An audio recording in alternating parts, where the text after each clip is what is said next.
all of them are women, Cool. and the majority of them are women of color. The reason Right. why this is so awesome, and it's not for the reason you probably think, Mhm. is because all of these women are living the problems that everyone is complaining about. Yeah. All of these women are in it. They know Mhm. what it's like. Their friends are in it. Their parents just came out of it. They are young enough to be affected by the policies that have been going on for the last 40 years.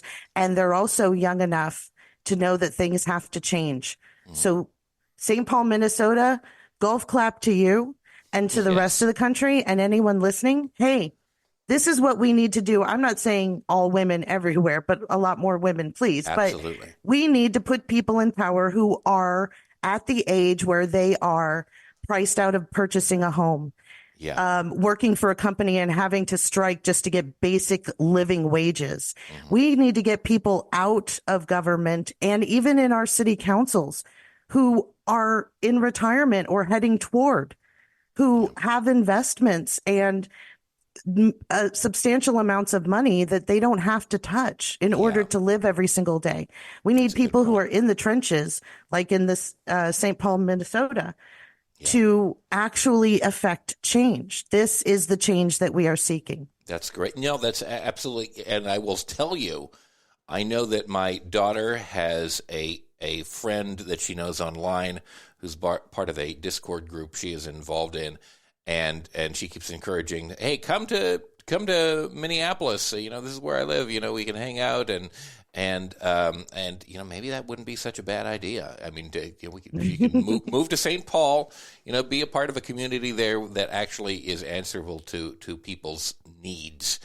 That's fantastic, and thank you for bringing that positive story because there are positive stories There out are there. things happening. We just Yeah, need to keep them going. We can obviously, it's because they're too old and yeah, because they have too many opportunities that we don't. So the people who, like I said, who are living it, who are in the trenches, they need to be the ones running this country. It's the only way to turn it back around to work for the people. yeah. That's exactly right. That's exactly right. Minnesota is moving in the right direction. That's fantastic. Florida, where I lived for a year, and Not so much. and you grew up, not quite so much. No, there's a Florida school district. Now, I had reported a few months back where a school district in Florida was banning Shakespeare because it had too much naughty stuff going on. Classic Nothing like the classic Bible. canonical. No, yeah, nothing like the Bible, which has all sorts of. Goodness. I mean that there's a little old town from the Bible called Sodom, which is actually like the root of many of the things that you accuse people of doing that are immoral. So we should probably ban that too. But what they Or Job and the oh my incest God. with this. You don't even have to go to Sodom and Gomorrah. No, it's everywhere. It's sleeping with manservants and like in the tent of this person, and it's just all over the place. Hmm. But and it makes you think you should ban the Bible if you're going to hold true to what you've done. They've almost done that. I don't think they won't get there because they're only self-interested, and so many of them are evangelicals. But what they've done is they have banned dictionaries under a law pushed through by DeSantis, who is going to go down to major defeat in Iowa in a few days. Dictionaries and encyclopedias are among the more than 2,800 books that a Florida school district has pulled from library shelves. 2,800 books. That's Yeah. how much of the library is that? That's got to be most of the library.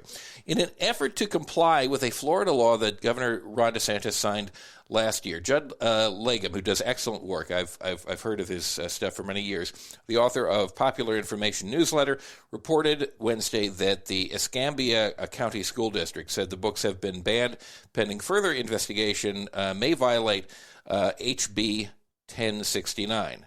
Interesting, HB, which gives residents the right to demand the removal of any library book that depicts or describes sexual conduct as defined under Florida law. Who was having a joke there? My God, HB Thank 1069. Microsoft. They have spell check. I I Gee, remember in school I carried my Roget's thesaurus yes, and I had my one too. Webster's dictionary in my book bag Hmm. everywhere. Yeah. Oh, And I had a lovely little permabound Roget's thesaurus that I absolutely love to use, and I have very fond memories of it. Yeah.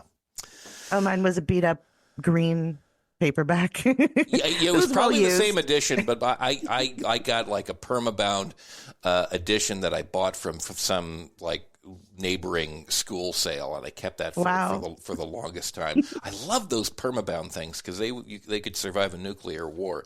But yeah, that's what we actually used to do. We used to have to carry them in, around and use actual physical things, and heft them from time to time, or they would be in the library. There would be the massive dictionary that you could go and look up things, and I did, and it was not infrequent, by the way, that if you were, a little, horny teenager, that you would go up and look up at like naughty words. This was before, the rise of internet porn, and an easy way of coming up with like semi-titillating material was to look up, naughty words of various sorts in the dictionary. And kids have done that for generations and hundreds of and thousands of years, like that sort of thing. And there's nothing wrong with it.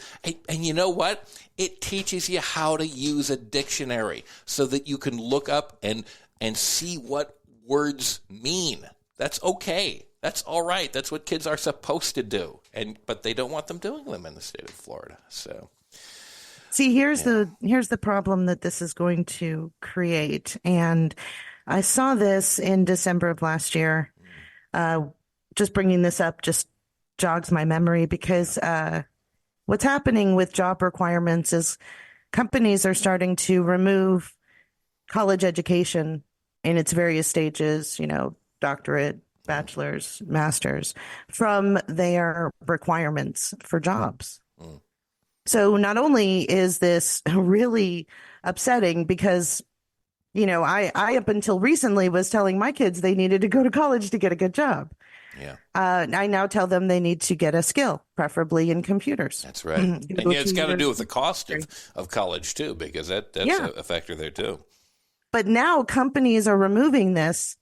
And so, okay, what are you going to do if you're in college and you're trying to get something and Yeah. that's a whole can of worms. What I want to focus on is in conjunction with what Florida's doing with the dictionaries and the banning of the books, they're even banning, Diary of a Young Girl, Anne Frank Oh and my God. other books. What's Yeah. going to happen, folks, is that generations of people going in to get only technical degrees, going to school, primary and secondary schools, and then on to college, only seeking technical degrees. What's going to happen to this country is Yeah. that we are going to be real dumb. Yeah. There's no innovation, there's no technological achievements. There's going to be almost no one to push this country forward and innovate. We will be workers. Yeah. That's right. That in conjunction, the story in conjunction with what's going on in Florida, these are connected, Yeah, they and are. we need to start paying attention. And that's what they want. They want workers. They want workers who have less education because they are easier to control. It redounds to their benefit, and this isn't just pure parsimony. This is a desire to gain more power over people so that they have more power, we have less power, they can control us more, they can tell us what to do, and it is more difficult for us to organize and respond and exist in a true democracy, which like What it also they does is abhor. it reduces our ability to cognitively think and Yeah, reason. yeah, And so we are not logical, we are now emotional. right. And we all know what happens because we try to teach it out of our kids. What happens when you emote without reason. And Yes, so one of the things that college teaches you as a college graduate is to look at real evidence, not conjecture, not plausibility, but actual evidence and base my decisions on logical principles. It's very easy to say, yeah, that's possible. I mean, it sounds like it could be true, and then adopt that as a truth. But it's very difficult to look at something as a fact. And if it doesn't confirm your already staunch bias, accept it as a fact. Right. That's what school does. It teaches you how to do that. You can still maintain your personal beliefs Yeah. in your religion and yet work in the scientific field and do advancements that further the idea of evolution. Yeah, So, if you want to get cast back into the Dark Ages, I mean, well, that's well and good for the very powerful, but goodbye modern medicine, goodbye plumbing, goodbye a lifespan, going into the 80s. That's what that's what you're giving up. That's what you're saying. Okay, I don't really care about that. I would rather have power, and I would rather have most people live horrible, miserable lives because I care about me. And that is ultimately what it amounts to. That's what all these stories converge on, I believe. And it is distressing, but we are able to respond. We are able to stop this and grow places like St. Paul, Minnesota, where we have access to an education. We have access to skills which will create new products and new inventions and new ways of living and thinking, which will preserve our planet, increase our lifespan, increase the enjoyment of everyone's lives, not just that of a few. We have the ability to do that, and St. Paul, as you mentioned, is leading the way. And if I can add, please, Minnesota itself ranks 15 in education. Mm-hmm. So maybe they're onto something. If we're looking for someone to look up to, maybe we should look up to Minnesota.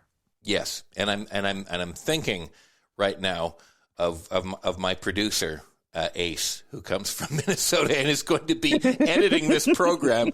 Shout out to you, Ace. Thank you so much. You smart man, you smart guy. Thank you so much. Again, thank you for being on the program. Susanne Posel is the host of This Week Again. It's just a wonderful way, if you've been busy throughout the week, and I know I have, and you haven't been able to catch up on what you ought in terms of the news, check out This Week Again. It's a wonderful, humorous encapsulation of all the stuff that's been going on, and it comes from the excellent mind of Susanne Posel. Susanne, thank you so much for being with us again on Facepalm America. Thank you so much for having me. I want to thank the aforementioned Ace Elson and also Rosabelle Hine for being the producers of this program. I want to ask you to go to Facepalm America if you would like to find out more about the show and listen to past episodes and engage with us. Please do on social media. And rate and review this podcast if you're on Apple Podcasts or Spotify or other platforms where you can do that. It really helps us out. Drop us a nice word and a star rating if you feel we deserve it. And until next time, enjoy the day.